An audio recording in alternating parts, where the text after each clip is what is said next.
우리가 여호와께로 돌아가자.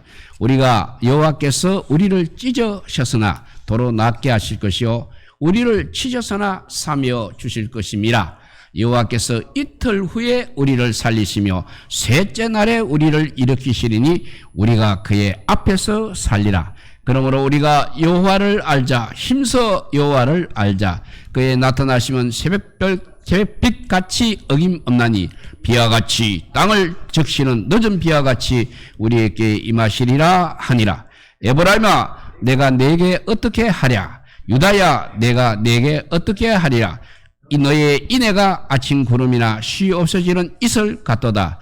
그러므로 내가 선지자들로 그들을 치고 내 입의 말로 그들을 죽였느니 내 심판은 빛처럼 나오느니라. 나는 인애를 원하고 제사를 원하지 아니하며 번제보다 하나님을 아는 것을 원하노라.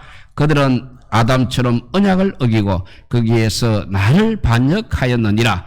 길앗은 악을 행하는 자의 골이라. 핏자국으로 가득 찼도다. 강도떼가 사람을 기다림같이 제사장의 무리가 세겜 길에서 살인하니 그들이 사악을 행하였느니라. 내가 이스라엘 집에서 가정인을 보았나니 거기서 에브라임을 엄행하였고 이스라엘은 더럽혀졌느니라. 또한 유다여 내가 내 백성의 사로잡힘을 돌이킬 때 내게도 추수할 일을 정하였느니라. 아멘. 예.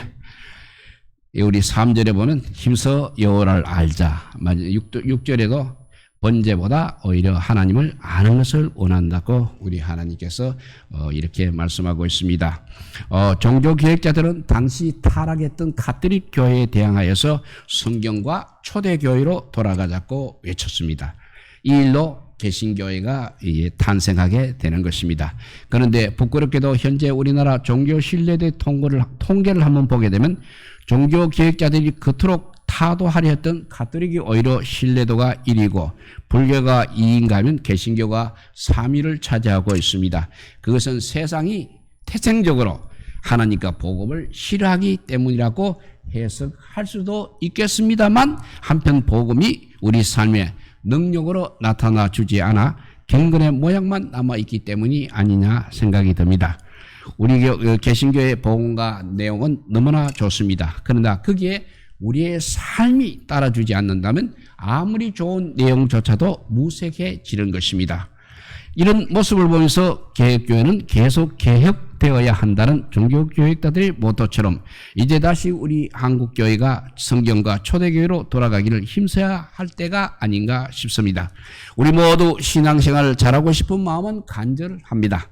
그런데 신앙생활을 잘하는 비결은 우리가 믿고 있는 이 하나님에 대해서 잘 아는 것입니다. 그런데 많은 사람들이 하나님을 잘 모르겠다 이렇게 말하고 있습니다. 그리고 하나님의 뜻이 무엇인지 알 수 없다고까지도 말하고 있습니다. 특히 어려움이 닥칠 때 도대체 왜 하나님의 뜻이 이런지 모르겠다 하고 말하고 있습니다. 병원에 입원하고서 사업에 어려움을 겪으면서 왜 이런 고통이 나에게만 닥치느냐고 하나님께 질문하기도 합니다. 하나님을 우리가 바로 잘 알아야 신앙생활 역시 잘할 수 있는 것입니다. 하나님의 뜻을 잘 깨달아야 힘있게 우리가 신앙생활을 할 수 있는 것입니다. 그러면서 오늘의 호세아서의 말씀은 참으로 중요합니다. 호세아를 통해서 우리는 하나님을 알 수 있습니다. 우리를 향한 하나님의 그 깊으신 뜻을 알 수 있는 것입니다. 오늘 본문 3절에 그러므로 여호와를 알자. 힘써 여호와를 알자라고 말씀하셨습니다. 그러면 하나님을 잘 알으면 먼저 하나님의 사랑부터 알아야 합니다. 호세아서를 통해서 우리에게 보여주신 하나님의 사랑이 어떤지 한번 살펴보도록 하겠습니다. 첫째, 우리 하나님의 사랑은 한이 없는 무조건적인 사랑입니다. 어느 날 하나님께서 호세아 선지자에게 고멜이라는 여자로 아내를 삼으라고 명령을 하셨습니다. 고멜은 음란한 여자였습니다. 그런데 하나님께서는 호세아에게 그런 여자와 결혼을 하라는 것입니다. 이게 도대체 무슨 일입니까? 우리라면 그럴 때 어떻게 반응을 해야 하겠습니까? 호세아도 역시 당연히 고민을 하였습니다. 하나님의 의도가 무엇인지 잘 모르겠다는 것입니다. 좋은 현모 양처가 얼마든지 많이 있습니다. 선지자의 사역을 잘 감당하려면 정말 참한 여인과 결혼해도 모자랄 판인 것입니다. 그런데 평소에 흠모하던 여인들도 있었을 것입니다. 그런데 왜 하나님께서 고멜과 같은 엄난한 여인과 결혼을 하라는 것입니까? 하나님의 뜻을 도저히 이해할 수는 없었습니다. 그러나 호세아는 그래도 선지자이니까 하나님의 말씀에 무조건 순종하여 고멜을 아내로 맞이하였습니다. 그런데 그것은 하나님께서 시청과 교육을 통해서 이스라엘 백성과 오늘을 살고 있는 우리들에게 하나님의 사랑을 보여주시기 위해서인 것입니다. 호세아서에서 호세아 선지자는 바로 우리 하나님을 상징하고 있습니다. 엄난한 고멜은 다름 아닌 이스라엘을 상징하고 있습니다. 호세아 선지자가 엄난한 고멜을 아내로 맞이한 것처럼 우리 하나님께서 이스라엘을 무조건적으로 구원하셔서 자기 백성을 삼아 주셨음을 보여주시는 것입니다. 우리가 예수 그리스도를 믿기 전에 하나님께서는 만세전에 벌써 우리를 택하시고 구원하셨습니다. 우리가 무엇을 하기도 전에 택하신 이 사랑이야말로 문자 그대로 조건 없는 사랑인 것입니다.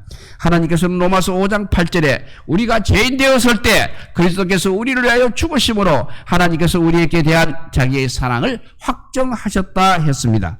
우리가 하나님을 모른 채 죄악에 빠져 살고 있을 때, 그리고 연약할 때, 하나님과 원수되었을 때 하나님께서는 무조건적으로 십자가 사랑을 베풀어 주셨습니다. 다시 말해서 우리의 구원은 우리가 잘나서 얻은 구원이 아니라는 것입니다. 하나님께서 그저 주시는 은혜 때문에 우리가 구원을 받을 수 있었던 것입니다. 지옥의 천벌을 받아 마땅한 우리들이 하나님의 자녀가 되는 권세를 오직 하나님의 은혜 때문에 누리게 되었던 것입니다. 마치 염나는 창녀 고멜을 데려다가 호세아 선지자와 결혼해 준 것과 같은 이치입니다. 오늘 우리가 이런 무조건적인 사랑을 이미 받은 사람들입니다. 이렇게 하나님을 잘 알려면 하나님의 사랑을 알아야 되는데 하나님의 사랑은 한이 없는 무조건적인 사랑이라고 했습니다. 두 번째는 이 하나님의 사랑은 찾아가 사랑하는 적극적인 사랑입니다. 호세아의 엄난한 아내 고멜은 아이를 낳았습니다. 첫째는 이스라엘, 하나님의 씨를 뿌리셨다 아들이었습니다. 둘째는 루하마, 국률이 여김을 받지 못한 자 딸이었습니다. 셋째는 로아미, 내 백성이 아니다 아들입니다. 이렇게 아이를 셋씩이나 낳아놓고는 또 엄난한 고멜은 애석가를 버리지 못하고 자꾸 다른 남자에게 눈길을 주고 있습니다. 틈만 나면 시장 간다고 해놓고 다른 남자를 만나 바람을 피우고 있었던 것입니다. 그냥 바람만 피우는 것이 아니라 그렇게 만난 남자들의 유혹하는 말에 넘어가서 그들을 사랑한다는 말도 스스럼없이 하고 했습니다. 남편 호세아 선지자는 어떻게든지 막아버리고 타령이기도 하고 경고하기도 했습니다. 그래도 불안해서 가시로 집 울타리를 치고 담을 높이 세워서 길을 막아버렸습니다. 시장 안 가도 좋으니까 집에만 있으라고 내가 대신 시장 봐오겠다고까지 말했던 것입니다. 그러나 바람난 남자는 다시 집에 돌아올 수 있어도 반번 바람난 여자는 끝장낼 때까지 못 말린다고 그렇게 말하고 있지 않습니까? 결국 남편 호세아가 잠시 말씀 전하려고 집을 비운 사이에 담장을 뛰어넘어 다른 남자를 따라 도망가 버리고 말았습니다. 말씀 사역을 마치고 돌아와 모든 상을 알아차린 호세아 선지자는 정말 울긋불긋하면서 하나님께 한글을 하였습니다. 하나님, 그거 보십시오. 내가 뭐라고 했습니까? 제가 그런 여자라고 말하지 않았습니까? 라고 하나님께 불평을 해대었습니다. 이런 호세아 선지자에게 하나님께서는 고멜을 찾아 데려와 다시 사랑해 주라고 명령하셨습니다. 호세아는 하나님의 명령대로 그 음란한 아내 고멜을 찾아다니며 체면과 자존심을 다 구겨버렸습니다. 결국 고생 끝에 사장가에서 아내를 찾아내었습니다. 그런데 몸값을 내야 데려갈 수 있다는 이야기입니다. 결국 은 15개와 보리 한 호멜을 주고 나서야 음란한 아내 고멜을 집으로 다시 데리고 올 수 있었습니다. 집으로 돌아와서는 호세아 선지자는 아내에게 용서해 줄 테니까 열심히 살자며 호의를 베풀어 주었습니다. 하나님이 이스라엘을 사랑하시는 방법이 바로 꼭 이렇다는 것입니다. 에덴 동산에서 하나님께 순종하여 살기로 언약을 맺어서 불순종하여 선악과를 따먹고 부끄러워 무화과 나무 잎으로 치마를 해서 입고 숨어있는 아담과 하와를 향해서 아담아 아담아 찾아 부르시며 구원의 손길을 베풀어 주셨던 하나님이십니다. 하나님과 시내 산에서 모세를 통해 굳게 언약을 맺고서도 하나님 대신에 우상을 숭배하고 이방 나라와 동맹하고 그들의 우상을 숭배한 엄란한 이스라엘을 또 찾아가셔서 용서하시고 다시 하나님의 백성으로 살도록 하셨습니다. 우리 같으면 어떻게 하겠습니까? 내 사랑하는 아내가 다른 남자와 바람이 났다면 어떻게 반응을 하게 되는 것입니까? 도저히 용서 못할 것입니다. 이혼이라도 불사할 것입니다. 그러나 우리 하나님께서는 그렇게 하지 않으셨다는 것입니다. 끝까지 찾아가 용서하고 데려오셨습니다. 십자가에서 독생자 예수 그리스도를 죽이기까지 사랑하신 하나님 아버지의 사랑입니다. 주님을 사랑하며 살게 놀았고 우리가 약속은 했지만 다시 죄악 가운데 빠진 우리들을 버리지 아니하시고 찾아오셔서 또 용서하시고 품어주십니다. 주님을 믿노라 하면서도 여전히 돈과 일락을 쫓아 살기를 좋아하며 주님을 배반하는 우리들을 끝없이 종사하고 경계해 주시는 우리 하나님의 사랑이십니다. 하나님을 잃어버리고 도망가면 어디를 가겠습니까? 바다 끝이라도 하늘 끝이라도 다 우리 하나님의 손 안에 있는 것입니다. 반드시 우리를 찾아 자기 백성을 구원하시는 사랑의 하나님이십니다. 이렇게 하나님의 사랑은 한이 없는 무조건적인 사랑이요 정말 찾아가 살아가는 적극적인 사랑이라고 했습니다. 세 번째는 변함없이 일정하고 풍성한 사랑입니다. 여러분, 엄란한 고멜이 변심을 했습니다. 그런데 그렇지 하나님의 사람 호세아가 변한 것이 아니었습니다. 이스라엘이 변했지 하나님이 변한 것이 아니라는 것입니다. 이스라엘이 변덕을 부리고 있지 하나님께서 이스라엘을 향한 사랑에는 항상 변함이 없는 것입니다. 우리 신앙이 이렇게 변덕을 부리고 우리 감정이 자꾸 바뀌는 것입니다. 그런데 우리 하나님은 바뀌는 것이 아니라는 것입니다. 이 자주 바뀌고 있지만 우리 하나님이 바뀌시는 건 아니라는 것입니다. 하나님은 해전하는 그림자도 없으신 시종여인한 분이십니다. 우리가 열심을 내다가 식어집니다. 사랑하다가 소원해집니다. 변덕이 죽것듯 합니다. 그렇지만 하나님은 어제나 오늘이나 영원토록 변함이 없으신 신실하신 하나님이십니다. 우리하여 언약을 지키되 끝까지 신실하게 지키시는 하나님이십니다. 우리 모두를 사랑하시되 언제나 똑같이 사랑하시는 분이십니다. 3절에 보면 새벽빛같이 일정하게 임하시는 하나님이시라고 했습니다. 밤이 되면 어둠이 찾아오고 칠흑같이 흥금해지고 새벽이 오게 되면 그 어둠을 깨치고 빛이 비치듯이 우리 하나님의 사랑은 변함없이 일정한 것입니다. 또한 하나님은 새벽빛같이 선명하신 분이십니다.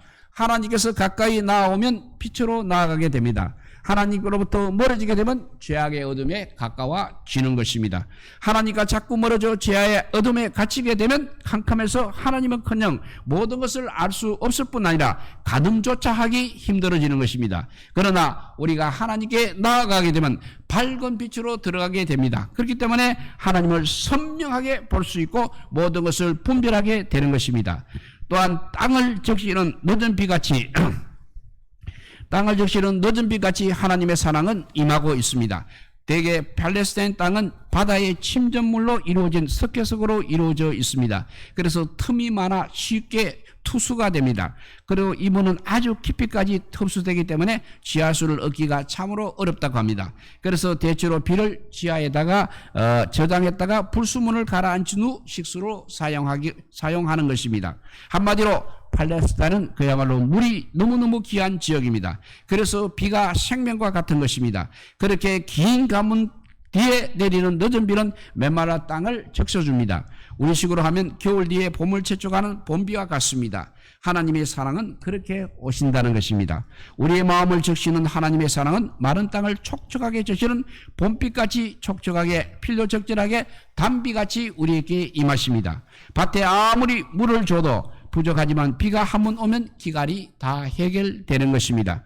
우리가 몰라서 그렇지 깨닫기만 하면 우리 하나님의 사랑이 얼마나 변함없이 풍성하게 우리에게 임하고 있는가를 느끼게 될 것입니다. 우리는 우리를 향한 하나님의 이 놀라운 사랑을 알아야 하는 것입니다. 그래야 하나님을 사랑하고 잘 섬기는 사람이 될 수 있는 것입니다.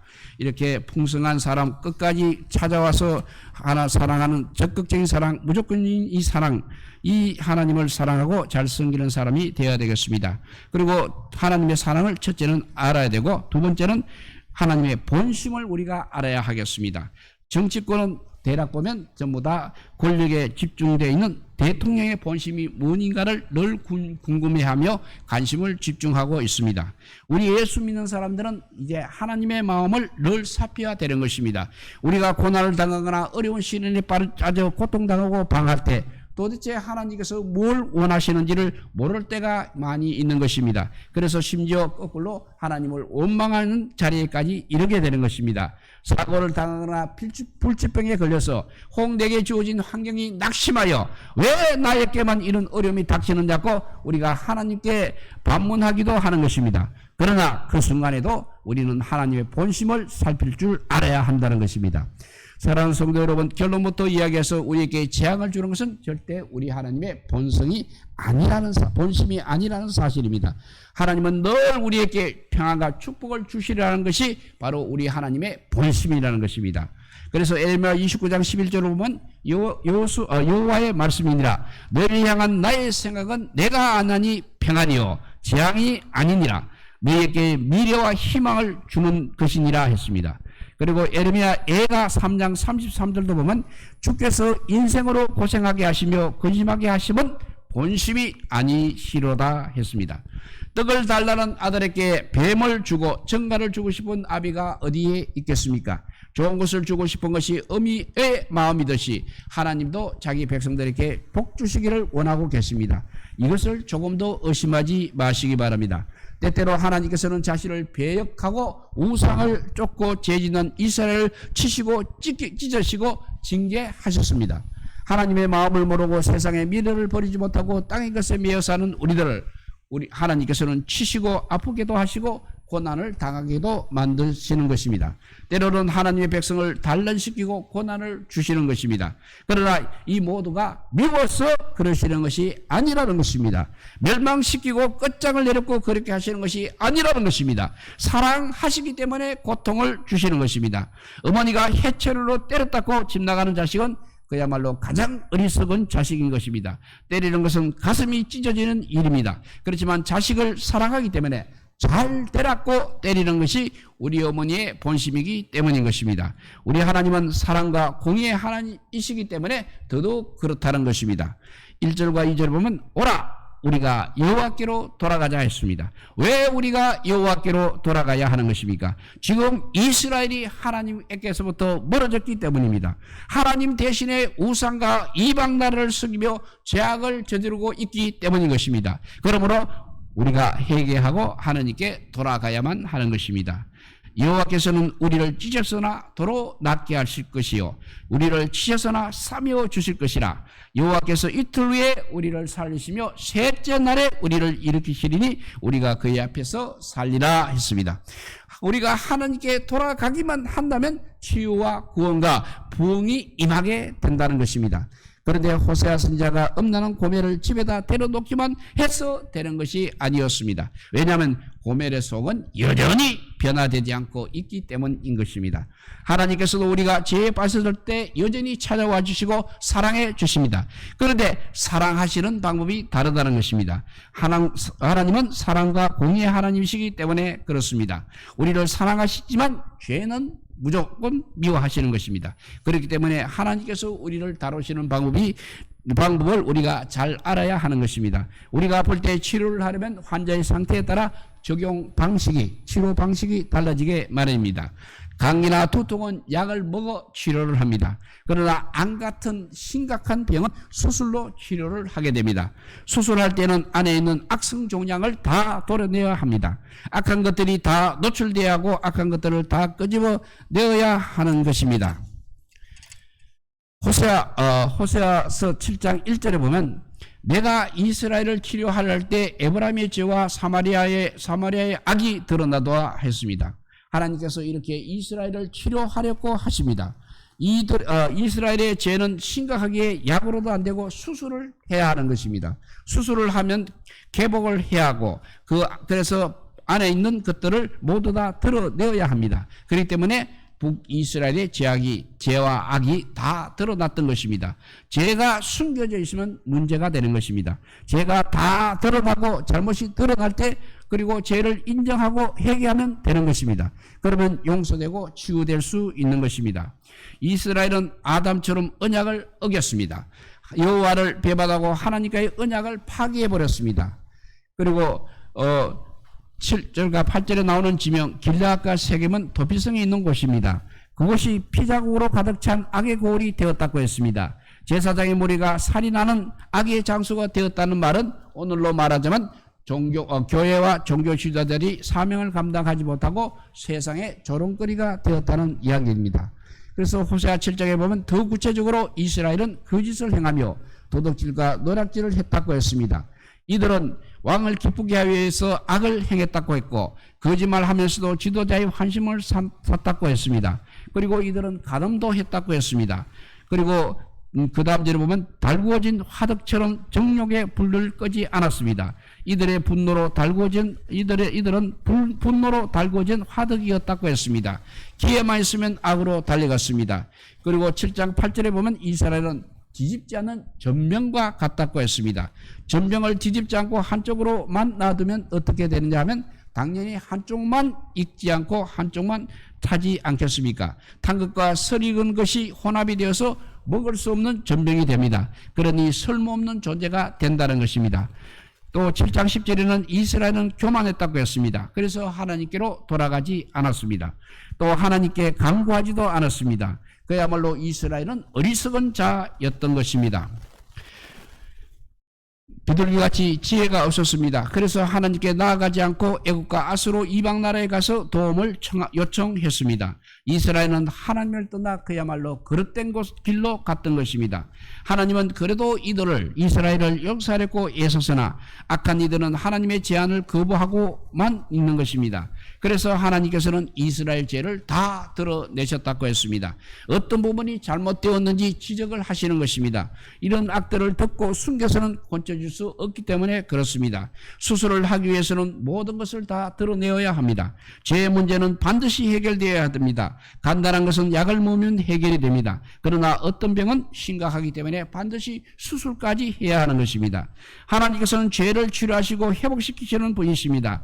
하나님이 죄를 드러내시고 수술하시는 것은 바로 사랑하기 때문에 그렇습니다. 다시 살리려고 그러시는 것입니다. 우리 하나님은 찢으셨으나 낫게 하십니다. 치셨으나 사며 주시는 분이십니다. 우리의 눈에 눈물이 나게 하십니다만 그 눈물을 씻어주시고 눈물 대신 기쁨을 허락하십니다. 때로 우리를 상처나게 만드시지만 반드시 그 상처를 붕대로 삼해주시고 치료하시는 분이십니다. 우리를 새롭게 만드시고 깨끗게 하시려고 사랑의 징계를 이렇게 내리시는 것입니다. 옷을 찢어서 새 옷을 만들고 수술하여 고름과 종양을 잘라낸 뒤 다시 복합시키는 것처럼 우리 하나님께서는 오늘도 우리를 새 사람 만드시고 잘못된 것을 수술하시는 것입니다. 죽음이라는 것은 고통과 이별의 슬픔을 줍니다. 그렇지만 그것을 죽음을 통과해야 저 영원한 천국의 영생 복락을 주시는 것이 우리 하나님의 본심인 것입니다. 주님께서 인생으로 고생하며 근심하게 하신 것이 본심이 아닌 줄 믿으시기 바랍니다. 남의 자식은 뭘 하도 상관하지를 않으십니다. 내 자식이니까 징계도 하는 것은 분명히 더 큰 유익과 축복을 주기 위함인 것입니다. 그러므로 우리는 고난을 받을 때 원망하거나 낙심하지 말고 우리 하나님 아버지의 본심을 잘 알아서 잘못된 것을 고치고 빨리 돌았어야 하는 것입니다. 하나님을 향해 머리를 돌려야 하는 것입니다. 우리 모두 지금의 내 상만 바꿔달라고 하지 말고 나 자신을 돌아보고 회개하게 되면 하나님께서 건져주시고 큰 복으로 채워주실 것입니다. 그리고 마지막으로 그 하나님을 힘써 알아야 한다고 했습니다. 3절에 다시 읽어보면 그러므로 하나님을 여호와를 알자, 힘써 여호와를 알자라고 말씀하고 있습니다. 하나님을 알되 그냥 아는 것이 아니라 힘써 알아야 한다고 했습니다. 6절에 보게 되면 나는 인애를 원하고 제사를 원치 아니하며 번제보다 하나님을 아는 것을 원하노라 했습니다. 불성실한 회개에 합당한 열매를 맺으면 살아야지 변증만 올려서는 안 된다는 것입니다. 이런 하나님을 잘 알고 신앙생활을 해야지 모르고 하게 되면 딴소리를 하게 되는 것입니다. 그러므로 하나님을 알기로 작정하시되 그것도 보통으로 알지 마시고 전심으로 힘써서 알기로 각오하시기 바랍니다. 우리 하나님을 아는 두 가지 방법이 있습니다. 첫째는 하나님 말씀입니다. 둘째는 고난을 통해서 하나님을 알 수 있습니다.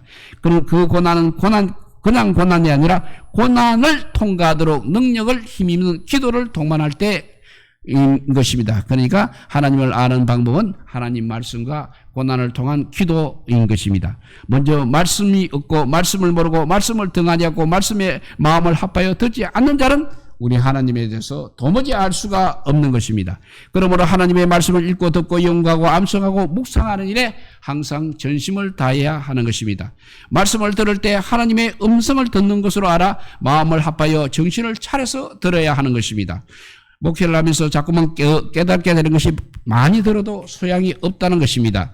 한번 하나님의 고난의 학교에서 가르치게 되면 효과가 더 크게 나타나는 것입니다. 이렇게 우리 하나님은 고난을 통해서 하나님을 체험하게 되는 것도 알게 되는 것입니다. 머리로만 알고 있던 하나님을 우리가 고난을 통해서 가슴으로 느껴지게 된다는 것입니다. 그래서 시편 기자는 시편 119편 71절에서 이렇게 말합니다. 고난 당한 것이 나에게 유익이라.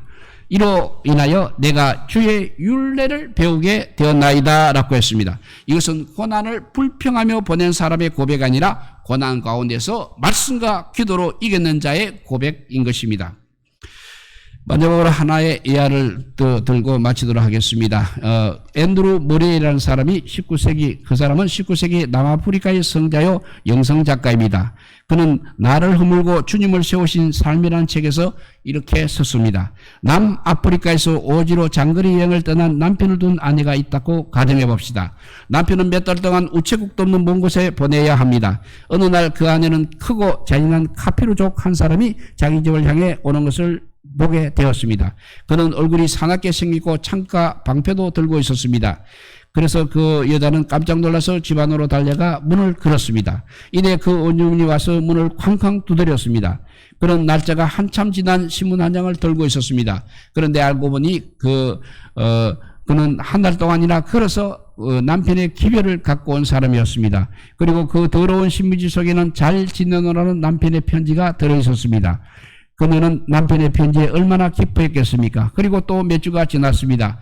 이제 그녀는 그렇게 흉하게 생긴 신분권을 오지로 손꼽아 기다리게 되었습니다. 그는 사랑하는 남편으로부터 온 신분권이기 때문에 그렇습니다.